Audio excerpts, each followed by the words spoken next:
Hi all, ಎಲ್ಲರಿಗೂ ನಮಸ್ಕಾರ. Welcome back to Shweta's blogs in Kannada.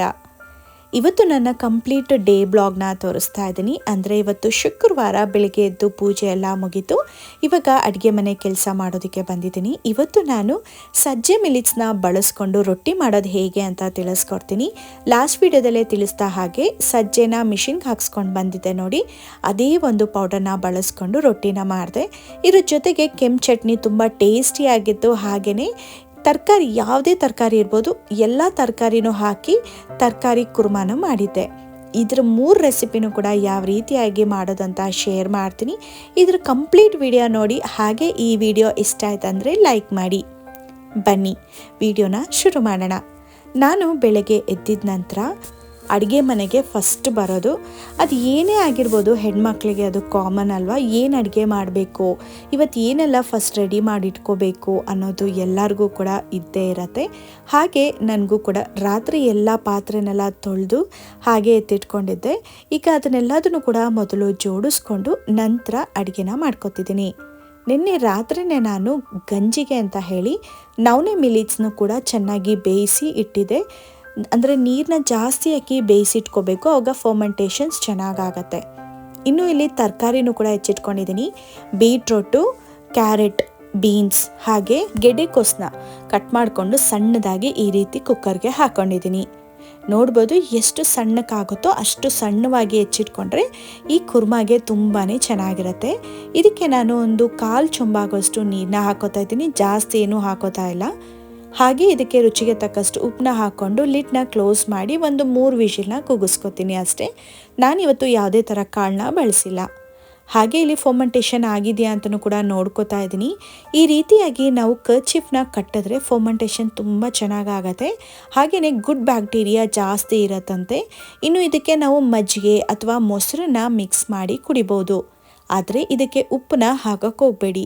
ಯಾರೇ ಆಗಿರ್ಬೋದು, ಗಂಜಿ ಏನಾದರೂ ಕುಡಿತಾ ಇದ್ದೀರಾ, ಅದು ಫರ್ಮೆಂಟೇಷನ್ ಆಗೋದಕ್ಕೆ ಇಟ್ಟು, ಅಂದರೆ ರಾತ್ರಿನೇ ಮಾಡಿ ಫರ್ಮೆಂಟೇಷನ್ ಆಗೋದಕ್ಕೆ ಇಟ್ಟು ನಂತರ ನಾವೇನಾದರೂ ಗಂಜಿನ ಕುಡಿತಿದ್ದೀವಿ ಅಂದರೆ ಉಪ್ಪನ್ನ ಹಾಕಿದ್ರೆ ಅದರಲ್ಲಿರುವಂಥ ಗುಡ್ ಬ್ಯಾಕ್ಟೀರಿಯಾಗಳು ಸತ್ತೋಗೋದ್ರಿಂದ ನಾವು ಕುಡಿಯೋದು ಕೂಡ ಪ್ರಯೋಜನ ಇರಲ್ಲ. ಆ ಕಾರಣಕ್ಕೆ ಮಜ್ಜಿಗೆನ ಮಾಡಿಕೊಂಡು ನಾನು ಕುಡಿದ್ಬಿಡ್ತೀನಿ. ಬಟ್ ಮೊಸರನ್ನ ಹಾಕಿದ್ರೆ ಉಪ್ಪು ಬೇಕಂತ ಅನಿಸುತ್ತೆ, ಮಜ್ಜಿಗೆ ಹಾಕಿದ್ರೆ ಅಷ್ಟೇನೂ ರಿಕ್ವೈರ್ಮೆಂಟ್ ಇರೋದಿಲ್ಲ. ಇನ್ನು ಲಾಸ್ಟ್ ವಿಡಿಯೋದಲ್ಲೇ ನಿಮಗೆ ಶೇರ್ ಮಾಡಿದ್ದೆ, ಈ ಸಜ್ಜೆನ ಮಿಷಿನ್ಗೆ ಹಾಕ್ಸ್ಕೋಬೇಕಾದ್ರೆ ಅಲ್ಲಿ ಸ್ವಲ್ಪ ಸ್ಟ್ರಕ್ ಆಗಿಬಿಟ್ಟಿತ್ತು ಅಂತ ಹೇಳಿ ಆ ಪೌಡರ್ನ ಡಿಫ್ರೆಂಟ್ ಕವರಲ್ಲಿ ಹಾಕ್ಸ್ಕೊಂಡು ಬಂದಿದೆ ಅಂತ. ಇದಂತೂ ನುಣ್ಣಗಾಗೇ ಇರಲಿಲ್ಲ, ಸ್ವಲ್ಪ ತರಿಯಾಗೇ ಇತ್ತು. ಹಾಗೆಯೇ ಸಜ್ಜೆನೂ ಕೂಡ ರಾ ಸಜ್ಜೆಗಳು ಕೂಡ ಹಾಗೆ ಅಲ್ಲಲ್ಲೇ ಇತ್ತು. ಅದಕ್ಕೆ ಒನ್ನಾಡಿಕೊಂಡೆ. ಬಟ್ ಸ್ಟಿಲ್ ಒನ್ನಾಡಿದ್ರೂ ಕೂಡ ಸ್ವಲ್ಪ ಇಟ್ಟು ತರಿಯಾಗೇ ಇದೆ, ಕಂಪ್ಲೀಟ್ ನುಣ್ಣಾಗ ಆಗಿರಲಿಲ್ಲ. ಹಾಗೆ ಬಾಕ್ಸಲ್ಲಿ ಏನು ಇಟ್ಟಿತ್ತಲ್ವ ಅದು ಚೆನ್ನಾಗಿ ನುಣ್ಣಗೆ ಆಗಿತ್ತು. ಅದನ್ನು ಫಸ್ಟ್ ಯೂಸ್ ಮಾಡೋದು ಬೇಡ, ಇದನ್ನೇ ಯೂಸ್ ಮಾಡೋಣ ನೋಡೋಣ ಅಂತ ಹೇಳಿ ರೊಟ್ಟಿನ ಮಾಡ್ಕೋತಾ ಇದ್ದೀನಿ. ನನ್ನ ಪ್ರಕಾರ ತುಂಬ ಚೆನ್ನಾಗಿ ರೊಟ್ಟಿ ಬರೋದಿಲ್ಲ ಈ ತರಿಯಾಗಿ ಇಟ್ಟಿದ್ರೆ. ಆದರೂ ಟ್ರೈ ಮಾಡೋಣ, ವೇಸ್ಟ್ ಮಾಡೋದು ಬೇಡ ಅಂತ. ಇನ್ನು ಒನ್ನಾಡಿದ ನಂತರ ಸಜ್ಜೆನೂ ಕೂಡ ಎತ್ತಿಟ್ಕೋತೀನಿ, ನೆಕ್ಸ್ಟ್ ಟೈಮ್ಗೆ ಮಿಲ್ಗೆ ಹಾಕ್ಸ್ಕೊಂಬರ್ಬೋದು ಅಂತ. ಇನ್ನು ಈ ಕಡೆ ರೊಟ್ಟಿ ಮಾಡೋದಕ್ಕೆ ಒಂದು ಪಾತ್ರೆಗೆ ನೀರನ್ನ ಹಾಕಿಟ್ಕೊಂಡಿದ್ದೀನಿ. ಹಾಗೆ ಸ್ವಲ್ಪ ಸಜ್ಜೆ ಪೌಡರ್, ಇನ್ನು ಸ್ವಲ್ಪ ನೀರನ್ನ ಹಾಕ್ಕೊಂಡು ಒಂದು ಕಪ್ಪಲ್ಲಿ ಅಥವಾ ಬೌಲಲ್ಲಿ ಕಲಿಸ್ಕೋಬೇಕು. ಈ ಥರ ಕಲಿಸ್ಕೊಂಡಿದ ನಂತರ ಆ ಬಿಸಿ ನೀರಿಗೆ ಹಾಕ್ಕೊಂಡು ಕೈ ಆಡ್ಕೊಳ್ತಾ ಇರಬೇಕು. ನಾನು ನೀರನ್ನ ಬಿಸಿ ಇಡಬೇಕಾದ್ರೇ ಸ್ವಲ್ಪ ಉಪ್ಪನ್ನು ಕೂಡ ಹಾಕ್ಕೊಂಡಿದ್ದೆ. ಕಲ್ಲುಪ್ಪನ್ನ ಹಾಕಿರೋದ್ರಿಂದ ನಾನು ನೀರನ್ನ ಸ್ವಲ್ಪ ಜಾಸ್ತಿನೇ ಕುದಿಸ್ಕೋತೀನಿ, ಕಲ್ಲುಪ್ಪು ಕರಗೋವರೆಗೂ. ನಂತರ ನಾನು ಹಿಟ್ಟನ್ನು ಹಾಕ್ಕೊಳ್ಳೋದು. ಇವಾಗ ನೀವು ನೋಡ್ತಿರ್ಬೋದು ಒಂಥರ ಗಂಜಿ ರೀತಿಯಲ್ಲಿ ರೆಡಿ ಆಗಿದೆ. ಈಗ ನಾನಿಲ್ಲಿ ಹಿಟ್ಟನ್ನು ಹಾಕ್ಕೋತಾ ಇದ್ದೀನಿ. ನಾನು ಸ್ಟವ್ನ ಆಫ್ ಮಾಡಿಲ್ಲ. ಯಾಕೆ ಈ ರೀತಿ ಮಾಡಿದ್ದೀನಿ ಅಂದರೆ ಸಜ್ಜೆ ಪೌಡರ್ ಏನಿತ್ತು ಅದು ನುಣ್ಣದಾಗಿ ಪೌಡರ್ ಆಗಿರಲಿಲ್ಲ ನೋಡಿ, ಹಾಗೆಯೇ ತರಿಯಾಗಿತ್ತು. ನಾನೇನಾದರೂ ಬಿಸಿ ನೀರಲ್ಲೇ ಕಲಸಿದ್ರೆ ಚೆನ್ನಾಗಿ ರೊಟ್ಟಿ ಬರೋದಿಲ್ಲ. ಆ ಕಾರಣಕ್ಕೆ ನಾನು ಸ್ಟವ್ನ ಆಫ್ ಮಾಡಿರಲಿಲ್ಲ. ಹಿಟ್ಟನ್ನ ಹಾಕಿ ಅರ್ಧ ನಿಮಿಷ ಕಲಸೋವರೆಗೂ ಕೂಡ ಸ್ಟವ್ನ ಆಫ್ ಮಾಡಿರಲಿಲ್ಲ. ನಂತರ ನಾನು ಸ್ಟವ್ನ ಆಫ್ ಮಾಡಿ ಲಿಡ್ನ ಕ್ಲೋಸ್ ಮಾಡ್ಕೊಂಡಿದ್ದೀನಿ. ಹಾಗೆ ನಾನು ವಾಕಿಂಗಿಂದ ಬರೋಷ್ಟರೊಳಗೆ ಚೆನ್ನಾಗಿ ನೆನ್ಕೊಂಡಿರುತ್ತೆ ಅಂತ. ಇನ್ನು ಈ ಕಡೆ ಕುಕ್ಕರು ಕೂಡ ಕೂಗಿತ್ತು, ಆಫ್ ಮಾಡ್ಕೊಂಡಿದ್ದೀನಿ. ಇನ್ನು ರೊಟ್ಟಿ ಮಾಡ್ತಾ ಇದ್ದೀವಿ ಅಂದರೆ ಸ್ಟವ್ ಮೇಲಂತೂ ಆ ಹಿಟ್ಟು ಬಿದ್ದೇ ಬೀಳತ್ತೆ, ಕಾಮನ್. ಅವಾಗಿಂದವಾಗ್ಲಿಂದ ಕ್ಲೀನ್ ಮಾಡಿಕೊಂಡ್ರೆ ಬೆಟರ್ ಅನಿಸುತ್ತೆ. ಇನ್ನು ರೊಟ್ಟಿ ಮಾಡಬೇಕಾದ್ರೂ ಕೂಡ ಮತ್ತೆ ಗಲೀಜಾಗ್ತಿರತ್ತೆ. ಅವಾಗಿಂದ ಕ್ಲೀನ್ ಮಾಡಿಕೊಂಡ್ರೆ ಬೆಟರ್ ಅಂತ ಹೇಳಿ. ಇನ್ನು ನನ್ನ ಹಸ್ಬೆಂಡು ಕೂಡ ಇದ್ದರು, ಅವರು ಕೂಡ ಫ್ರೆಶ್ ಅಪ್ ಆಗ್ತಾ ಇದ್ದಾರೆ. ಸೊ ನಾನು ಕೂಡ ಫ್ರೆಶ್ ಅಪ್ ಆಲ್ರೆಡಿ ಆಗಿನೇ ಅಡುಗೆ ಮನೆಗೆ ಬಂದಿರ್ತೀನಿ. ಅವ್ರು ಇನ್ನೇನು ರೆಡಿ ಆದರು ಅಂದಾಗ ನಾನು ಕೂಡ ರೆಡಿ ಆಗಿಬಿಡ್ತೀನಿ. ಇವಾಗ ಎಲ್ಲದೂ ಕೂಡ ರೆಡಿ ಆಯಿತು. ಇನ್ನು ಕಷಾಯನ ಇಟ್ಕೋಬೇಕು. ನಿಮ್ಮೆಲ್ಲರಿಗೂ ಗರ್ಕೆ ಗೊತ್ತಿರುತ್ತೆ ಅಲ್ವಾ? ಗಣೇಶನಿಗೆ ಗರ್ಕೆನ ಇಡ್ತೀರಾ ನೋಡಿ ಯಾವತ್ತಾದರೂ ಒಂದಿನ, ಅಂದರೆ ಮಂಗಳವಾರ ಅಥವಾ ಸಂಕಷ್ಟಹರ ಚತುರ್ಥಿ ದಿನ ಗರ್ಕೆನ ದೇವರಿಗೆ ಇಟ್ಟಾಗ ನೀವು ನೆಕ್ಸ್ಟ್ ಡೇ ಅದನ್ನು ಎಸೆಯಕ್ಕೆ ಹೋಗಬೇಡಿ. ಚೆನ್ನಾಗಿ ತೊಳೆದು ನೀರಲ್ಲಿ ಹಾಕಿ, ನಂತರ ಬೆಳಗ್ಗೆ ಅದನ್ನು ನೀವು ಕಷಾಯ ಮಾಡ್ಕೊಂಡು ಕುಡಿಬೋದು. ತುಂಬ ಅಂದರೆ ತುಂಬ ಚೆನ್ನಾಗಿರುತ್ತೆ. ಈ ಕಂಪ್ಲೀಟ್ ವಾರ ನಾವು ಗರ್ಕೆ ಕಷಾಯನ ಕುಡ್ದಿದ್ದೀವಿ. ಹಾಗಂತ ಹೇಳಿ ಗಣೇಶನ ಹತ್ರ ಇಟ್ಟಿರೋದನ್ನೇ ಬಳಸ್ತಿದ್ದೀನಿ ಅಂತ ಅಲ್ಲ. ಯಾರಾದರೂ ಕಷಾಯಕ್ಕೆ ಅಂತಲೇ ಡೆಡಿಕೇಟಿವ್ ಆಗಿ ತಂದಿಲ್ಲ ಅಂದರೆ ಗಣೇಶಂಗಂತೂ ತಂದೆ ತರ್ತಾರಲ್ವ, ಅವಾಗ ಅಟ್ಲೀಸ್ಟ್ ಆ ರೀತಿಯಾಗಿ ಯೂಸ್ ಮಾಡ್ಬೋದು ಅಂತ ಹೇಳಿ. ಇವಾಗ ನಾನು ಸ್ವಲ್ಪ ವಾಮ್ ವಾಟರ್ಗೆ ನಿಂಬೆಹಣ್ಣು ಹುಳಿನ ಹಾಕ್ಕೊಂಡು ಕುಡಿತಾ ಇದ್ದೀನಿ. ಕುಡಿದಿದ ನಂತರ ನಾನು ವಾಕಿಂಗಿಗೆ ಹೋದೆ. ಅದಾದಮೇಲೆ ಕಷಾಯನ ಕೂಡ ಚೆನ್ನಾಗಿ ಕುದೀತು, ಆಫ್ ಮಾಡಿ ಹೋಗಿದ್ದೆ. ನಂತರ ಬರೋಷ್ಟರೊಳಗೆ ಚೆನ್ನಾಗಿ ಆರ್ಕೊಂಡಿರುತ್ತೆ. ಇನ್ನು ಬಂದಿದ ತಕ್ಷಣ ಹಶ್ವಾಗಿರುತ್ತೆ ನೋಡಿ, ಕಷಾಯನ ಕುಡಿಯೋದಕ್ಕೂ ಕೂಡ ಈಸಿ ಆಗುತ್ತೆ. ಇನ್ನು ವಾಕಿಂಗಿಂದ ಬಂದಿದ ತಕ್ಷಣವೇ ಕೆಲಸ ಮಾಡೋದಕ್ಕೆ ಸ್ವಲ್ಪ ಸುಸ್ತಾಗತ್ತೆ. ಆ ಕಾರಣಕ್ಕೆ ಈ ಕುರ್ಮಾಗೆ ಏನೆಲ್ಲ ಬೇಕು ನೋಡಿ, ಈರುಳ್ಳಿ, ಟೊಮ್ಯಾಟೊ, ಇದನ್ನೆಲ್ಲದೂ ಕೂಡ ಹೆಚ್ಚಿನೂ ಕೂಡ ರೆಡಿ ಮಾಡಿ ಇಟ್ಕೊಂಡಿದ್ದೀನಿ. ಹಾಗೆ ಈಗ ಕುಕ್ಕರ್ನ ತೆಗೆದು ತರಕಾರಿ ಎಲ್ಲ ಚೆನ್ನಾಗಿ ಬೆಂದಿದೆಯಾ ಅಂತ ನೋಡಿಕೊಂಡೆ. ಹಾಗೆ ಇಲ್ಲಿ ರೊಟ್ಟಿಗೆ ಅಂತ ಹೇಳಿ ಮಿಕ್ಸ್ ಮಾಡಿ ಹೋಗಿದೆ ನೋಡಿ ಸಜ್ಜೆ ಹಿಟ್ಟನ್ನ, ಅದು ಕೂಡ ಸ್ವಲ್ಪ ಗಟ್ಟಿಯಾಗಿತ್ತು. ಆ ಕಾರಣಕ್ಕೆ ಸ್ವಲ್ಪ ಬೆಚ್ಚಗಿರೋ ನೀರನ್ನ ಹಾಕ್ಕೊಂಡು ಈ ರೀತಿ ಚೆನ್ನಾಗಿ ನಾದ್ಕೊಂಡಿದ್ದೀನಿ. ನನಗೆ ಯೂಶ್ವಲಿ ರೊಟ್ಟಿನ ಈ ರೀತಿಯಾಗಿ ನಾದ್ಕೋಬೇಕಾದ್ರೆ ನಿಂತ್ಕೊಂಡು ನಾದ್ಕೊಳ್ಳೋದಕ್ಕೆ ಅಷ್ಟು ಇಷ್ಟ ಆಗಲ್ಲ, ಹಾಗೆ ಸ್ವಲ್ಪ ಕಂಫರ್ಟಬಲ್ ಅಂತಲೂ ಅನಿಸಲ್ಲ. ಆ ಕಾರಣಕ್ಕೆ ಒಂದು ಕಡೆ ಕೂತ್ಕೊಂಡು ನಂತರ ಚೆನ್ನಾಗಿ ಮಿದ್ದು ನಾನಿಲ್ಲಿ ತೊಗೊಂಡು ಬಂದು ಇಟ್ಕೋತೀನಿ. ಇನ್ನು ಎಲ್ಲದೂ ಕೂಡ ರೆಡಿ ಆಗಿದೆ. ಇವಾಗ ಪಲ್ಯಕ್ಕೆ ಅಂದರೆ ಕುರ್ಮಗೆ ಒಗ್ಗರಣೆನ ಮಾಡ್ಕೋಬೇಕು. ಹಾಗೆ ಜೊತೆಗೆ ಚಟ್ನಿಗೂ ಕೂಡ ಒಗ್ಗರಣೆನ ಮಾಡ್ಕೋಬೇಕು. ಮೊದಲು ಇಲ್ಲಿ ಕುರ್ಮಗೆ ನಾನು ಮಸಾಲಾನ ರುಬ್ಕೋತಾ ಇದ್ದೀನಿ. 4 ಲವಂಗ, 1 ಇಂಚ್ ಆಗೋಷ್ಟು ಚಕ್ಕೆ, 1 ಏಲಕ್ಕಿನ ಹಾಕೋತಾ ಇದ್ದೀನಿ. ಇದ್ರ ಜೊತೆಗೆ ಅರ್ಧ ಸ್ಪೂನ್ ಆಗೋಷ್ಟು ಗಸಗಸೆನೂ ಕೂಡ ಹಾಕೋತಾ ಇದ್ದೀನಿ.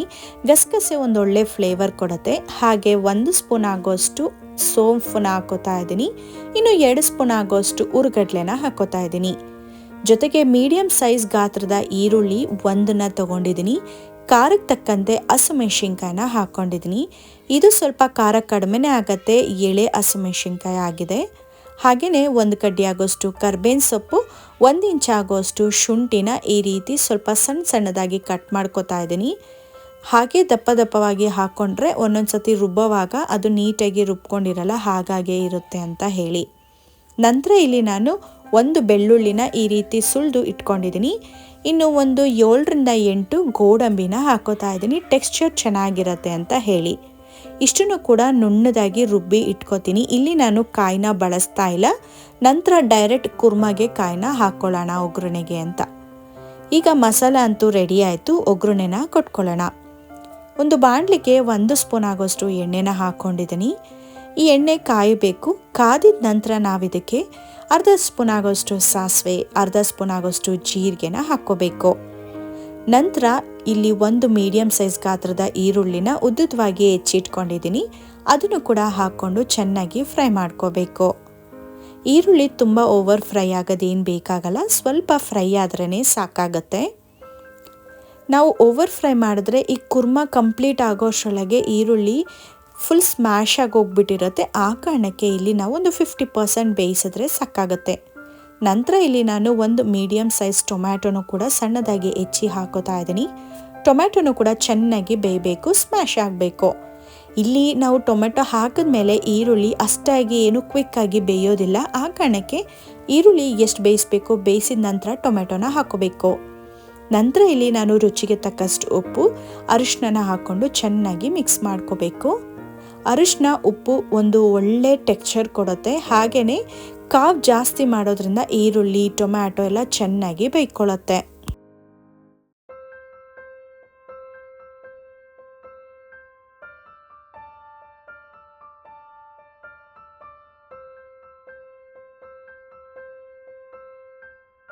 ಇನ್ನು ಇಲ್ಲಿ ಈರುಳ್ಳಿ ಟೊಮ್ಯಾಟೊ 2 ಕೂಡ ಸ್ಮ್ಯಾಶ್ ಆಗೋಷ್ಟರೊಳಗೆ ನಾವು ಇನ್ನೊಂದು ಸ್ಟವಲ್ಲಿ ಈ ಚಟ್ನಿಗೂ ಕೂಡ ಒಂದಷ್ಟು ಇಂಗ್ರೀಡಿಯೆಂಟ್ಸ್ನ ಫ್ರೈ ಮಾಡ್ಕೋಬೇಕು. ಅದನ್ನು ಕೂಡ ಫ್ರೈ ಮಾಡ್ಕೊಂಡ್ಬಿಡೋಣ. ಇವಾಗ ಒಂದು ಚಿಕ್ಕ ಪ್ಯಾನ್ನ ಇಟ್ಕೊಂಡು ಈ ಪ್ಯಾನ್ ಕಾಯೋದಕ್ಕೆ ಬಿಟ್ಕೊಳ್ಳೋಣ. ಹಾಗೆ ಇದಕ್ಕೆ ಒಂದು ಅರ್ಧ ಸ್ಪೂನ್ ಆಗೋಷ್ಟು ಎಣ್ಣೆನೂ ಕೂಡ ಹಾಕೋಬೇಕು. ಈ ಕಡೆ ಹುರ್ಕೊಂಡು ಹಾಗೆ ಆ ಕಡೆನೂ ಕೂಡ ಕುರ್ಮಾಗೆ ಚೆನ್ನಾಗಿ ಫ್ರೈ ಮಾಡ್ಕೋತಾ ಇದ್ದೀನಿ. ಒಂದು ಅರ್ಧ ಸ್ಪೂನ್ ಎಣ್ಣೆ ಆದರೆ ಸಾಕಾಗುತ್ತೆ. ನಾನು ತುಂಬ ಚಿಕ್ಕ ಸ್ಪೂನ್ ಮರದ ಸ್ಪೂನ್ನ ಬಳಸ್ತಾ ಇದ್ದೀನಿ ಅಷ್ಟೇ. ಎಣ್ಣೆ ಕಾಯೋವರೆಗೂ ಬಿಟ್ಕೊಂಡು ನಂತರ ನಾವು ಇದಕ್ಕೆ 1 ಸ್ಪೂನ್ ಆಗೋಷ್ಟು ಉದ್ದಿನಬೇಳೆ ಹಾಗೆ 1.5 ಸ್ಪೂನ್ ಆಗೋಷ್ಟು ಕಡಲೆಬೇಳೆನ ಹಾಕ್ಕೊಂಡು ಚೆನ್ನಾಗಿ ಫ್ರೈ ಮಾಡ್ಕೋಬೇಕು. ಚಟ್ನಿಗೆ ಉದ್ದಿನಬೇಳೆ ಕಡಲೆಬೇಳೆ ಒಂದು ಒಳ್ಳೆ ಟೆಕ್ಸ್ಚರ್ ಫ್ಲೇವರ್ ಕೊಡುತ್ತೆ. ಹಾಗೆಯೇ ಒಂದು ಹದನೂ ಕೂಡ ಕೊಡುತ್ತೆ. ತಿನ್ನೋದಕ್ಕೆ ತುಂಬ ಚೆನ್ನಾಗಿರುತ್ತೆ. ಇನ್ನು ದೋಸೆಗೆ ಚಪಾತಿಗೆ ರೊಟ್ಟಿಗಂತೂ ಅದ್ಭುತ. ಇದ್ರ ಜೊತೆಗೆ 3 ಇಳ್ಕಷ್ಟು ಬೆಳ್ಳುಳ್ಳಿ 1 ಕಡ್ಡಿ ಆಗೋಷ್ಟು ಕರ್ಬೇವಿನ ಸೊಪ್ಪನ್ನ ಹಾಕ್ಕೊಂಡು ಫ್ರೈ ಮಾಡ್ಕೋತಾ ಇದ್ದೀನಿ. ಹಾಗೆ ಇನ್ನೊಂದು ಸ್ಟವ್ವಲ್ಲಿ ಈರುಳ್ಳಿ ಟೊಮ್ಯಾಟೊ ಚೆನ್ನಾಗಿ ಬೆಂದಿತ್ತಲ್ವ, ಆ ಕಾರಣಕ್ಕೆ ಅದಕ್ಕೆ ರುಬ್ಬಿರುವಂಥ ಕುರ್ಮಾ ಮಸಾಲಾನ ಕೂಡ ಹಾಕ್ಕೊಂಡು ಚೆನ್ನಾಗಿ ಫ್ರೈ ಮಾಡ್ಕೋತಾ ಇದ್ದೀನಿ. ಇನ್ನು ಇವತ್ತಿನ ಗಂಜಿಗೆ ಅಂತ ಹೇಳಿ ಮಜ್ಜಿಗೆನ ಕರೆದಿದ್ದೆ ನೋಡಿ, ಆವಾಗ ಸ್ವಲ್ಪ ಬೆಣ್ಣೆನೂ ಕೂಡ ಬಂದಿತ್ತು. ಆ ಬೆಣ್ಣೆನೂ ಕೂಡ ಹಾಗೆ ಕುರ್ಮಾಗೆ ಯೂಸ್ ಮಾಡ್ಕೊಂಡಿದ್ದೀನಿ. ಇನ್ನು ನಾನು ಮಸಾಲ ರುಬ್ಬಿದಂಥ ಜಾರ್ಗೂ ಕೂಡ ಕುಕ್ಕರಲ್ಲಿ ನೀರಿತ್ತು ನೋಡಿ, ಎಲ್ಲ ತರಕಾರಿ ಬೇಯಿಸಿರುವಂಥ ನೀರು. ಆ ನೀರನ್ನ ಜಾರಿಗೆ ಹಾಕ್ಕೊಂಡು ಅದರಲ್ಲಿರುವಂಥ ಮಸಾಲನೂ ಕೂಡ ನೀಟಾಗಿ ತಕ್ಕೊಂಡು ಹಾಕ್ಕೊಂಡಿದ್ದಾಯಿತು. ಚೆನ್ನಾಗಿ ಫ್ರೈ ಆಗಿದ ನಂತರ ಇಲ್ಲಿ ನಾನು ಕುಕ್ಕರಲ್ಲಿ ಬೇಯಿಸಿಟ್ಕೊಂಡಿರುವಂಥ ತರಕಾರಿ ಹಾಗೆ ನೀರಿನ ಸಮೇತ ಈ ಕುರ್ಮಾ ಮಾಡೋದಕ್ಕೆ ಹಾಕ್ಕೊಂಡಿದ್ದೀನಿ. ಸೊ ಇವಾಗ ಚೆನ್ನಾಗಿ ಹೊಂದ್ಕೋಬೇಕು. ಮಸಾಲ ಹಾಗೆ ಒಗ್ಗರಣೆ ಏನು ಹಾಕಿದ್ದೀವಿ ನೋಡಿ, ಇನ್ನು ತರಕಾರಿ ಇದು ಎಲ್ಲದೂ ಕೂಡ ಚೆನ್ನಾಗಿ ಹೊಂದ್ಕೋಬೇಕು. ಹಾಗೆ ಈ ಕಡೆ ಚಿಕ್ಕ ಪ್ಯಾನಲ್ಲಿ ಹುರ್ಕೊಂತಿದ್ದಂಥ ಅಷ್ಟು ಇಂಗ್ರೀಡಿಯೆಂಟ್ ಚೆನ್ನಾಗಿ ಹುರ್ಕೊಂಡಿತ್ತು. ಅದನ್ನು ಕೂಡ ಮಿಕ್ಸಿ ಜಾರಿಗೆ ಹಾಕ್ಕೊಂಡು ಇಲ್ಲಿ ಒಂದು 4ರಿಂದ 5 ಸ್ಪೂನ್ ಆಗೋಷ್ಟು ಕಡಲೆ ಬೀಜನ ಹಾಕ್ಕೊಂಡು ಫ್ರೈ ಮಾಡ್ಕೋತಾ ಇದ್ದೀನಿ. ಈಗ ಕಡಲೆ ಬೀಜನೂ ಕೂಡ ಚೆನ್ನಾಗಿ ಫ್ರೈ ಆಗಿದೆ. ಮಿಕ್ಸಿ ಜಾರಿಗೆ ಎತ್ತಿಟ್ಕೊಂಡು ಬಿಡ್ತೀನಿ. ಆಲ್ಮೋಸ್ಟ್ ಉದ್ದಿನಬೇಳೆ ಕಡಲೆಬೇಳೆ ಬೆಳ್ಳುಳ್ಳಿ ಕರ್ಬೇವಿನ ಸೊಪ್ಪು ಕಡಲೆಬೀಜ ಇಷ್ಟನ್ನು ಕೂಡ ಹುರಿದು ಮಿಕ್ಸಿ ಜಾರಿಗೆ ಎತ್ತಿಟ್ಕೊಂಡಿದ್ದೀನಿ. ನಂತರ ಏನೆಲ್ಲ ಇಂಗ್ರೀಡಿಯೆಂಟ್ಸ್ ಹಾಕ್ತೀನಿ ಅಂತ ತೋರಿಸ್ತೀನಿ.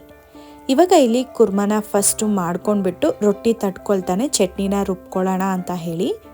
ಇವಾಗ ಆಲ್ಮೋಸ್ಟ್ ಕುರ್ಮಾ ರೆಡಿ ಆಗಿದೆ. ಹಾಗೆಯೇ ರೊಟ್ಟಿನೂ ಕೂಡ ತಟ್ಟಬೇಕು, ಟೈಮ್ ಆಗಿಬಿಡತ್ತೆ. ಇನ್ನು ಇಲ್ಲಿ ರೊಟ್ಟಿ ತಟ್ಟಬೇಕು ಅಂತ ಹೇಳಿ ಕುರ್ಮಾ ಮಾಡ್ತಿರುವಂಥ ಪಾತ್ರೆನ ಸೈಡಿಗೆ ಎತ್ತಿಟ್ಟು ಇನ್ನಲ್ಲಿ ತವನ ಇಟ್ಕೊಂಡಿದ್ದೀನಿ. ಹಾಗೆ ಇಲ್ಲಿ ಕುರ್ಮಾಗೆ ಸ್ವಲ್ಪ ಖಾರದ ಪುಡಿ ಹಾಗೆ ಸ್ವಲ್ಪ ಸಾಂಬಾರು ಪುಡಿನ ಹಾಕೋತಾ ಇದ್ದೀನಿ. ಅರ್ಧ ಸ್ಪೂನ್ ಆಗೋಷ್ಟು ಹಾಕ್ಕೊಂಡಿದ್ದೀನಿ ಅಷ್ಟೇ. ಈ ಎರಡನ್ನ ಹಾಕ್ಕೊಂಡು ಚೆನ್ನಾಗಿ ಮಿಕ್ಸ್ ಮಾಡಿಕೊಂಡ್ರೆ ಆಲ್ಮೋಸ್ಟ್ ಕುರ್ಮಾ ರೆಡಿ ಆಯಿತು. ನಿಮಗೆ ಬೇಕಂದರೆ ಗರಂ ಮಸಾಲ ಚಾಟ್ ಮಸಾಲಾನು ಕೂಡ ಹಾಕೋಬೋದು.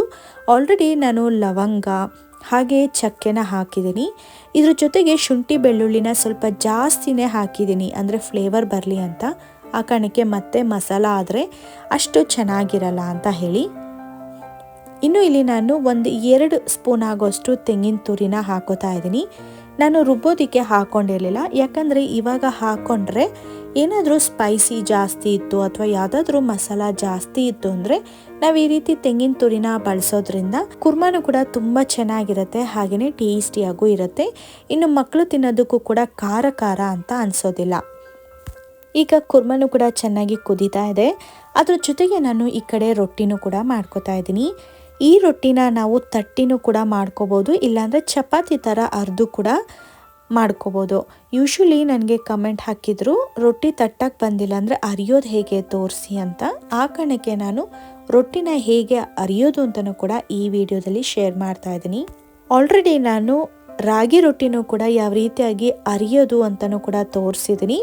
ಇನ್ನು ಇವತ್ತು ಕೂಡ ಕ್ಲೋಸಪ್ಪಲ್ಲಿ ನಾನು ಆ ಕಡೆನೂ ಕೂಡ ತೋರಿಸ್ತೀನಿ. ಇವಾಗ ಸ್ವಲ್ಪ ಅರ್ಜೆಂಟ್ ಇರೋದ್ರಿಂದ ನನ್ನ ಹಸ್ಬೆಂಡ್ ತಮ್ಮ 8:15 ಬಿಟ್ಬಿಡ್ತಾನೆ. ಇನ್ನು ಅವನಿಗೆ 8 ಗಂಟೆಗೆ ತಿಂಡಿ ಕೊಡಬೇಕಲ್ವ, ಆ ಕಾರಣಕ್ಕೆ ಸ್ವಲ್ಪ ಕ್ವಿಕ್ಕಾಗಿ ಅವನಿಗಂತ ಹೇಳಿ ಮಾಡಿ ರೆಡಿ ಮಾಡಿ ಇಟ್ಕೊಂಡ್ಬಿಟ್ರೆ ಮತ್ತೆ ನಾನು ಪಾಪುಗೆ ನಮಗೆಲ್ಲರಿಗೂ ತಟ್ಟಬೇಕಾದ್ರೆ ಶೂಟ್ ಮಾಡ್ಬೋದು ಅಂತ ಹೇಳಿ ಮೊದಲು ಅವನಿಗೆ ಅಂತ ಹೇಳಿ ಅರ್ಜೆಂಟಾಗಿ ಬೇಗನೆ ರೊಟ್ಟಿನ ತಟ್ಕೊಂಡು ಬೇಯಿಸ್ಕೊತಾ ಇದ್ದೀನಿ.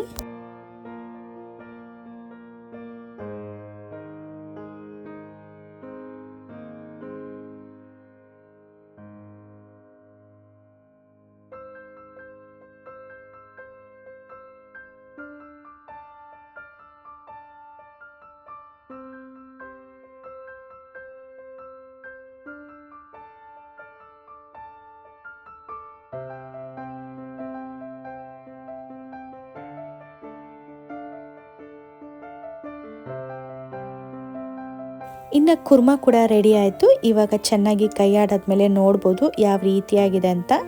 ತುಂಬ ತೆಳುವಾಗೂ ಇಲ್ಲ ಹಾಗೆ ಗಟ್ಟಿಯಾಗೂ ಇಲ್ಲ, ಕರೆಕ್ಟಾಗಿ ಕನ್ಸಿಸ್ಟೆನ್ಸಿಗೆ ಬಂದಿದೆ.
ಇನ್ನು ಅವನೊಬ್ಬನಿಗೆ ಮಾತ್ರ ರೊಟ್ಟಿನ ತಟ್ಟಿ ಇವಾಗ ಚಟ್ನಿನೂ ಕೂಡ ಮಾಡಿಬಿಡೋಣ ಅಂತ ಹೇಳಿ ಚಟ್ನಿನೂ ಕೂಡ ಮಾಡ್ಕೊತಾ ಇದ್ದೀನಿ.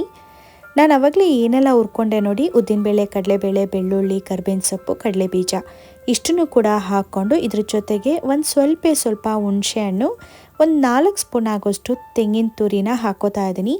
ಇವತ್ತು ನಾನು ಒಣಮೆಣ್ಸಿನ್ಕಾಯಿನ ಫ್ರೈ ಮಾಡ್ಕೋತಾ ಇಲ್ಲ, ಟೈಮ್ ಇಲ್ಲ ಅಂತ ಹೇಳಿ ಸ್ವಲ್ಪ ಖಾರದ ಪುಡಿನೇ ಹಾಕೋತೀನಿ. ಈಗ ರುಚಿಗೆ ತಕ್ಕಷ್ಟು ಉಪ್ಪು, ಒಂದು ಅರ್ಧ ಸ್ಪೂನ್ ಆಗೋಷ್ಟು ಜೀರಿಗೆನ ಹಾಕಿ ಮೊದಲು ರುಬ್ಕೋತೀನಿ. ಯಾಕಂದರೆ ಖಾರದ ಪುಡಿ ಈಗಲೇ ಹಾಕಿದ್ರೆ ಅಷ್ಟು ಚೆನ್ನಾಗಿರಲ್ಲ, ಒಂದು ಸ್ವಲ್ಪ ಪೌಡರ್ ಥರ ಅನಿಸುತ್ತೆ. ನಾನು ಏನಾದರೂ ಚಟ್ನಿ ಪುಡಿಗೆ ಖಾರದ ಪುಡಿ ಹಾಕ್ತಿದ್ದೀನಿ ಅಂದರೆ ಸ್ವಲ್ಪ ತರಿಯಾಗಿ ಚಟ್ನಿನ ಫಸ್ಟು ರುಬ್ಬಿದ ನಂತರನೇ ನಾನು ಖಾರದ ಪುಡಿನ ಹಾಕ್ಕೊಂಡು ರುಬ್ಕೊಳ್ಳೋದು. ನೋಡ್ಬೋದು ಚಟ್ನಿ ಎಷ್ಟು ಕಲರ್ಫುಲ್ ಆಗಿ ಎಷ್ಟು ಚೆನ್ನಾಗಿ ಬಂದಿದೆ ಅಂದರೆ ತುಂಬ ಚೆನ್ನಾಗಿ ಚಟ್ನಿ ಕೂಡ ಬಂದಿತ್ತು. ಇನ್ನು ನೀವು ಕೂಡ ಒಂದ್ಸತಿ ಈ ರೀತಿಯಾದ ಚಟ್ನಿನ ಟ್ರೈ ಮಾಡಿ, ಇಷ್ಟ ಆಯ್ತಂದರೆ ಲೈಕ್ ಮಾಡಿ, ಹಾಗೆ ಕಮೆಂಟ್ ಬಾಕ್ಸಲ್ಲಿ ತಿಳಿಸಿ. ಹಾಗೆ ಈ ಕಡೆ ನೋಡ್ಬೋದು ನಿಧಾನವಾಗಿ ಈಗ ಮತ್ತೆ ರೊಟ್ಟಿ ತಟ್ಟೋದಕ್ಕೆ ಸ್ಟಾರ್ಟ್ ಮಾಡ್ಕೊಂಡಿದ್ದೀನಿ. ಆಲ್ಮೋಸ್ಟ್ ಇನ್ನೊಂದು 4ರಿಂದ 5 ರೊಟ್ಟಿ ಆಗತ್ತೆ ಅಂತ ಅಂದ್ಕೊಂಡಿದ್ದೀನಿ. ಇವಾಗ ಮತ್ತೆ ಇನ್ನೊಂದು ಸತಿ ಆ ರೊಟ್ಟಿ ಹಿಟ್ಟನ್ನು ಚೆನ್ನಾಗಿ ನಾದ್ಕೋತಾ ಇದ್ದೀನಿ.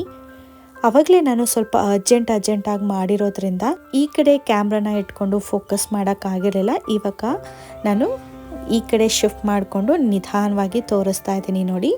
ಮೊದಲು ಈ ರೀತಿ ರೊಟ್ಟಿ ಹಿಟ್ಟನ್ನು ಚೆನ್ನಾಗಿ ನಾದ್ಕೋಬೇಕು. ನಂತರ ನಮಗೆ ಯಾವ ಸೈಜಿಗೆ ಬೇಕೋ ಆ ಸೈಜ್ಗೆ ಉಂಡೆನ ಮಾಡ್ಕೋಬೇಕು. ನಾವು ರೊಟ್ಟಿ ತಟ್ಟಕ್ಕೆ ತೊಗೊಳ್ತೀವಿ ನೋಡಿ, ಆವಾಗಲೂ ಒಂದು ಸತಿ ನಾದ್ಕೊಂಡ್ರೆ ಇನ್ನೂ ಸಾಫ್ಟಾಗಿ ಹಾಗೆ ತೆಳುವಾಗೂ ಮಾಡ್ಕೋಬೋದು. ನೋಡ್ಬೋದು ಈ ಹಿಟ್ಟು ಬಂದು ಕಂಪ್ಲೀಟ್ ನುಣ್ಣಗಾಗಿರುವಂಥ ಹಿಟ್ಟು, ಹಾಗೆ ಈ ಹಿಟ್ಟು ಬಂದುಬಿಟ್ಟು ಸ್ವಲ್ಪ ತರಿ ಇದೆ. ನೀವು ಆ ಕಲರಲ್ಲಿ ಹಾಗೆ ಆ ಟೆಕ್ಸ್ಚರಲ್ಲೂ ಕೂಡ ಗೊತ್ತಾಗುತ್ತೆ. ಇನ್ನು ಈ ರೀತಿಯಾಗಿ ರೊಟ್ಟಿ ಉಂಡೆನ ರೆಡಿ ಮಾಡಿದ ನಂತರ ನಾವು ಕೈನ ಹಿಟ್ಟು ಮಾಡಿಕೊಂಡು ಕೂಡ ತಟ್ಕೋಬೋದು, ಅಥವಾ ಈ ರತ್ತುಂಡಿ ಅಥವಾ ಲಟ್ಟಣಿಗೆ ಅಂತ ಏನು ಕರಿತೀವಿ ನೋಡಿ, ಅದಕ್ಕೆ ಸ್ವಲ್ಪ ಹಿಟ್ಟನ್ನು ಸರುಕೋಬೇಕು. ಅದಾದಮೇಲೆ ಈ ರೀತಿ ನಿಧಾನವಾಗಿ ಅರಿಬೇಕು. ಈ ರೀತಿ ಹರ್ಕೊಂಡು ಎಷ್ಟು ಅಗಲ ಆಗುತ್ತೆ ಅಷ್ಟಗಲ ಹರ್ಕೊಂಡಿದ ನಂತರ ನಾವು ಹಂಚು ಕಾದಿರುತ್ತೆ ನೋಡಿ, ಆವಾಗ ನಾವು ಈ ಅರ್ದಿರುವಂಥ ರೊಟ್ಟಿನ ಹಾಕ್ಕೋಬೇಕು. ಹಂಚಿಗೆ ಇವಾಗ ನಾನು ರೊಟ್ಟಿನ ಹಾಕೋತಾ ಇದ್ದೀನಿ. ಅಂದರೆ ಕೆಳಗಿನ ಭಾಗನ ಮೇಲೆ ಮಾಡ್ಕೊಳ್ಳಿ, ಮೇಲಿನ ಭಾಗನ ಕೆಳಗೆ ಬರೋ ಥರ ಮಾಡ್ಕೊಳ್ಳಿ. ಇನ್ನು ರೊಟ್ಟಿ ಇನ್ನೇನು ಮರ್ಚಾಕಬೇಕು, ಒಂದು ಕಡೆ ಚೆನ್ನಾಗಿ ಬೆಂದಿದೆ ಅಂದಾಗ ನೀರಲ್ಲಿ ಈ ರೀತಿಯಾಗಿ ಸರುಕೋಬೇಕು. ಲಾಸ್ಟ್ ವಿಡಿಯೋದಲ್ಲಿ ಶೇರ್ ಮಾಡಿದ್ದೆ ನಿಮಗೆ, ಒಂದು ಬಟ್ಟೆನ ಹಿಡ್ಕೊಂಡು ಕೂಡ ಸರುಕೋಬೋದು. ನನಗೆ ಇದೇ ರೂಢಿ ಆಗಿಬಿಟ್ಟಿದೆ. ಚೆನ್ನಾಗಿ ಇವಾಗ ಸರ್ವಿದ ನಂತರ ನಾವು ಮರ್ಚಾಕಬೇಕಾಗತ್ತೆ. ಇನ್ನೇನು ರೊಟ್ಟಿ ಬೆಂದಿದೆ ಮರ್ಚಾಕಬೇಕು ಅನ್ನೋ ಒಂದು ಟೈಮ್ ಬಂದಾಗಲೇ ನೀವು ನೀರನ್ನ ಸರುಕೋಬೇಕು. ನಂತರ ಈ ರೀತಿ ನಿಧಾನಕ್ಕೆ ತಕ್ಕೊಂಡು ಮರ್ಚಿ ಹಾಕೋಬೇಕು. ಈ ಸಜ್ಜೆ ರೊಟ್ಟಿ ಸ್ವಲ್ಪ ಒಳಗಡೆ ಎಲ್ಲ ಸಾಫ್ಟಾಗೇ ಇರುತ್ತೆ. ಆ ಕಾರಣಕ್ಕೆ ನೀವು ಸ್ವಲ್ಪ ಮೀಡಿಯಮ್ ಫ್ಲೇಮಲ್ಲಿಟ್ಟೇ ಬೇಯಿಸಬೇಕಾಗತ್ತೆ. ಹೈ ಫ್ಲೇಮಲ್ಲಿಟ್ಟು ಬೇರೆ ರೊಟ್ಟಿಗಳು ಅಂದರೆ ರಾಗಿ ರೊಟ್ಟಿ, ಅಕ್ಕಿ ರೊಟ್ಟಿನೆಲ್ಲ ಬೇಯಿಸ್ತೀವಿ ನೋಡಿ, ಆ ರೀತಿ ಬೇಯಿಸೋಕ್ಕೆ ಹೋಗಬೇಡಿ. ಮೀಡಿಯಮ್ ಫ್ಲೇಮಲ್ಲಿ ಇಟ್ಕೊಂಡೇ ಬೇಯಿಸ್ಕೋಬೇಕು. ಆವಾಗ ಒಳಗಡೆ ಎಲ್ಲ ಚೆನ್ನಾಗಿ ಆಗುತ್ತೆ. ಇನ್ನು ಚಟ್ನಿ ಎಲ್ಲ ಒಂದು ಬೌಲ್ಗೆ ಎತ್ತಿಟ್ಕೊಂಡು ಹಾಗೆ ಪಾತ್ರೆ ತೊಳೆಯೋದನ್ನೆಲ್ಲ ಒಂದು ಕಡೆ ಹಾಕ್ಕೊಂಡು ಇನ್ನು ಕೌಂಟರ್ ಟಾಪ್ ಇರ್ಬೋದು, ಸ್ಟವ್ ಇರ್ಬೋದು, ಎಲ್ಲದನ್ನು ಕೂಡ ಫಟಾಫಟ್ ಅಂತ ಕ್ಲೀನ್ ಮಾಡ್ಕೋತಾ ಇದ್ದೀನಿ.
ಕ್ಲೀನಿಂಗ್ ಅಂತೂ ಆಯಿತು. ಇವಾಗ ಪಾತ್ರೆನ ತೊಳಿಬೇಕು. ಆಲ್ರೆಡಿ ರಾತ್ರಿ ತೊಳೆದಿದ್ದಂಥ ಪಾತ್ರೆ ಹಾಗೆ ಇತ್ತು. ಇದನ್ನೆಲ್ಲದೂ ಕೂಡ ಫಸ್ಟು ಸ್ಟ್ಯಾಂಡಿಗೆ ಎತ್ತಿಟ್ಕೊಂಡು ನಂತರ ಆಲ್ರೆಡಿ ಸಿಂಕಲ್ಲಿರುವಂಥ ಪಾತ್ರೆನ ಯಾವ ರೀತಿಯಾಗಿ ನಾನು ತೊಳಿತೀನಿ ಅಂತ ಶೇರ್ ಮಾಡ್ತೀನಿ. ಎಷ್ಟೊಂದು ಮನೆಗಳಲ್ಲಿ ಪಾತ್ರೆ ತೊಳೆದಿದ ನಂತರ ಅದನ್ನು ಬಟ್ಟೆಯಲ್ಲಿ ಒರೆಸ್ಬಿಟ್ಟು ಮತ್ತೆ ಅದನ್ನು ಸ್ಟ್ಯಾಂಡಿಗೆ ಇಡ್ತಾರೆ. ಆದರೆ ನಾನು ಆ ರೀತಿ ಮಾಡೋದಕ್ಕೆ ಹೋಗೋದಿಲ್ಲ. ರಾತ್ರಿ ತೊಳೆದಿದ್ದನ್ನ ಹಾಗೆ ಒಂದು ದಬ್ರಿಯಲ್ಲಿ ಹಾಕಿದಾಗ ಬೆಳಗ್ಗೆ ಅಷ್ಟರೊಳಗೆ ಕಂಪ್ಲೀಟ್ ನೀರೆಲ್ಲ ಸೋರಿರುತ್ತೆ. ಆದರೆ ಒಬ್ಬೊಬ್ಬರು ಅನ್ಕೋತಾರೆ ಅದ್ರ ಮೇಲೆಲ್ಲ ಸೋಪಿಂದು ಅಥವಾ ವೈಟ್ ಆಗಿರುತ್ತೆ ಅಂತ. ಆ ಥರ ಏನೂ ಇರೋದಿಲ್ಲ. ಈ ರೀತಿಯಾಗಿ ನೀವು ಪಾತ್ರೆ ತೊಳೆದ್ರೆ ಆ ರೀತಿ ಏನೂ ಇರೋದಿಲ್ಲ. ಮೊದಲು ಸಿಂಕಲ್ಲಿರುವಂಥ ಪಾತ್ರೆನ ಫಸ್ಟು ಚೆನ್ನಾಗಿ ಬರೀ ನೀರಲ್ಲಿ ತೊಳೆದು ಮೇಲೆ ಎತ್ತಿಟ್ಕೋತೀನಿ. ಅದಾದಮೇಲೆ ನಾನು ಪಾತ್ರೆನ ಈ ರೀತಿಯಾಗಿ ಒಂದೊಂದನ್ನೇ ಬೆಳಗಿ ನಂತರ ಸಿಂಕ್ ಒಳಗಡೆ ಹಾಕೋತೀನಿ. ಹಾಕೊಳ್ಳೋಕ್ಕೂ ಮುಂಚೆ ಒಂದ್ಸತಿ ಸಿಂಕ್ನು ಕೂಡ ನೀಟಾಗಿ ತೊಳೆದಿಟ್ಕೊತೀನಿ. ಅದಾದಮೇಲೆ ಎಲ್ಲ ಪಾತ್ರೆನೂ ಕೂಡ ಈ ರೀತಿಯಾಗಿ ಫಟಾಫಟ ಅಂತ ಬೆಳಗಿ ಇಟ್ಕೋತೀನಿ. ಹಾಗೆ ತಟ್ಟೆಗಳೆಲ್ಲ ಒಂದು ಕಡೆ, ಇನ್ನು ಬಟ್ಲುಗಳೆಲ್ಲ ಒಂದು ಕಡೆ, ಕಪ್ಪೆಲ್ಲ ಒಂದು ಕಡೆ, ಈ ರೀತಿಯೇ ಅರೇಂಜ್ ಮಾಡಿ ನಾನು ಕೌಂಟರ್ ಟಾಪ್ ಮೇಲೆ ಇಟ್ಕೊಂಡಿರ್ತೀನಿ. ಅದ್ರ ಪ್ರಕಾರನೇ ಒಂದೊಂದನ್ನೇ ಬೆಳ್ಕೊಳ್ತಾ ಹೋಗ್ತಾ ಇರ್ತೀನಿ.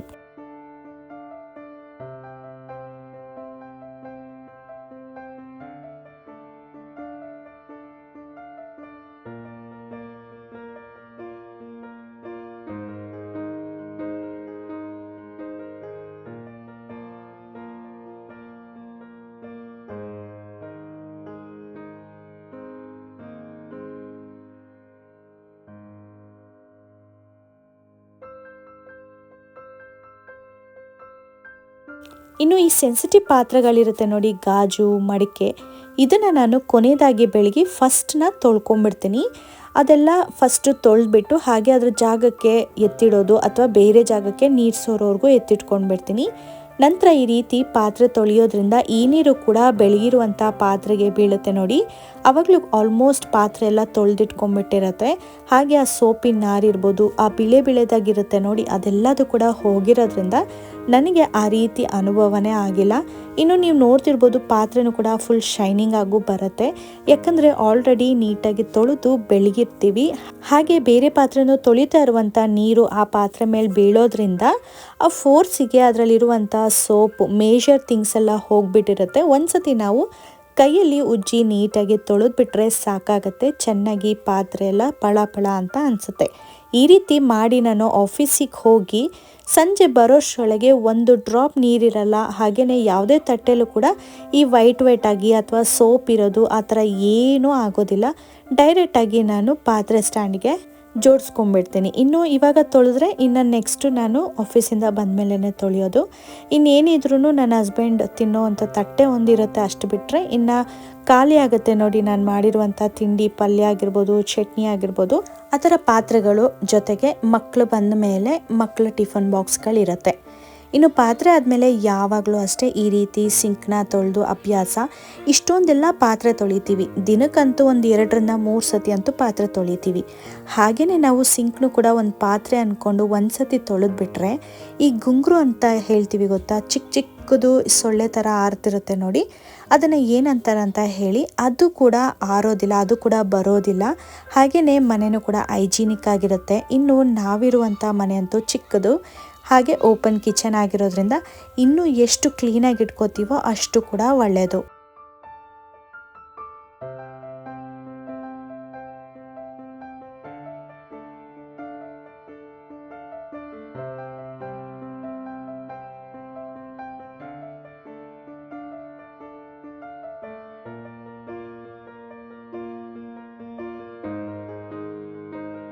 ಈಗ ಎಲ್ಲ ಕೆಲಸನೂ ಕೂಡ ಆಗಿದೆ. ನನ್ನ ಹಸ್ಬೆಂಡ್ಗೆ ತಿಂಡಿ ಕೊಡೋ ಅಂಥ ಸಮಯ ಆಲ್ಮೋಸ್ಟ್. ಈಗ ನಾವು ವಾಕಿಂಗ್ ಹೋಗ್ತಾ ಇರೋದ್ರಿಂದ ಹಾಗೆ ಬೇಗ ಎದ್ದೇಳ್ತಾ ಇರೋದ್ರಿಂದ ಹೊಟ್ಟೆ ಹಸಿವು ಜಾಸ್ತಿ ಆಗುತ್ತೆ, ಬೇಗನೆ ಆಗುತ್ತೆ. ಅಕ್ಕಣಕ್ಕೆ ಈಗಲೇ ತಿಂಡಿನೂ ಕೂಡ ಅವ್ರಿಗೆ ಸರ್ವ್ ಮಾಡ್ತಾಯಿದ್ದೀನಿ. ನೋಡ್ಬೋದು ಚಟ್ನಿನೂ ಕೂಡ ತುಂಬ ಟೇಸ್ಟಿಯಾಗಿ ಬಂದಿತ್ತು. ಇವತ್ತಿನ ವಿಡಿಯೋದಲ್ಲಿ ನಿಮಗೆ ನಾನು ತೋರಿಸಿರುವಂಥ ಸಜ್ಜೆ ರೊಟ್ಟಿ ಆಗಿರ್ಬೋದು, ವೆಜಿಟೇಬಲ್ ಕುರ್ಮಾ ಆಗಿರ್ಬೋದು, ಕೆಂಪು ಚಟ್ನಿ ಆಗಿರ್ಬೋದು, ನಿಮಗೂ ಕೂಡ ಇಷ್ಟ ಆಗಿದೆ ಅನ್ಕೋತೀನಿ. ಇವತ್ತಿನ ದಿನ ಹೀಗಿತ್ತು, ಇವತ್ತಿನ ರೆಸಿಪಿ ಹೀಗಿತ್ತು. ನಿಮಗೆ ಈ ವಿಡಿಯೋ ಇಷ್ಟ ಆಯ್ತು ಅಂದರೆ ದಯವಿಟ್ಟು ಒಂದು ಲೈಕ್ನ ಕೊಡಿ. ಸಬ್ಸ್ಕ್ರೈಬ್ ಮಾಡಿಲ್ಲ ಅಂದರೆ ಸಬ್ಸ್ಕ್ರೈಬ್ ಮಾಡಿ. ಇನ್ನು ಇದರ ರೆಸಿಪಿನೆಲ್ಲ ನೀವು ಕೂಡ ಟ್ರೈ ಮಾಡಿ, ಹೇಗೆ ಬಂತು, ಎಲ್ಲರಿಗೂ ಇಷ್ಟ ಆಯ್ತಾ ಅನ್ನೋದನ್ನ ಫೀಡ್ಬ್ಯಾಕು ಕೂಡ ಕಮೆಂಟ್ ಬಾಕ್ಸಲ್ಲಿ ತಿಳಿಸಿ. ನೆಕ್ಸ್ಟ್ ವಿಡಿಯೋದಲ್ಲಿ ಡಿಫ್ರೆಂಟ್ ಆದ ರೆಸಿಪಿ ಜೊತೆಗೆ ಸಿಗ್ತೀನಿ. ಅಲ್ಲಿವರೆಗೂ ಟೇಕ್ ಕೇರ್, ಬಾಯ್.